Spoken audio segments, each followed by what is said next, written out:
नमस्कार। बोल आजाद न्यूज में हम आपका स्वागत करते हैं।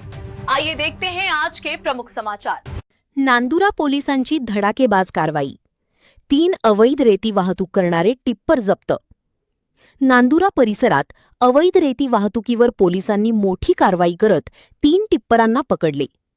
पोलीस निरीक्षक आदित्य कुमार सिंग यांच्या नेतृत्वाखाली ही धडाकेबाज कारवाई करण्यात आली असून यामुळे रेती वाळू माफियांमध्ये मोठी खळबळ उडाली आहे। मागील आठवड्यात नांदुरा येथील तहसीलदार साहेबांवर काही रेती माफियांनी जीवघेणा हल्ला केल्याची गंभीर घटना घडली होती।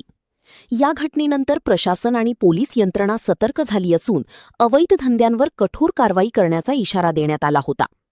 याच पार्श्वभूमीवर पोलीस निरीक्षक आदित्य कुमार सिंग यांनी विशेष मोहीम राबवून अवैध रेती वाहतूक करणाऱ्या 3 टिप्परांना पकडले।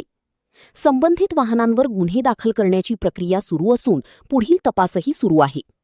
या कारवाईमुळे अवैध रेती वाळू माफियांमध्ये भीतीचे वातावरण निर्माण झाले असून पोलीस प्रशासनाच्या कडक भूमिकेचे सर्वत्र स्वागत होत आहे। नांदुरा पोलिसांचा इशारा। अवैध रेती वाहतूक करणाऱ्यांवर यापुढेही अशाच कडक कारवाया करण्यात येणार आहेत।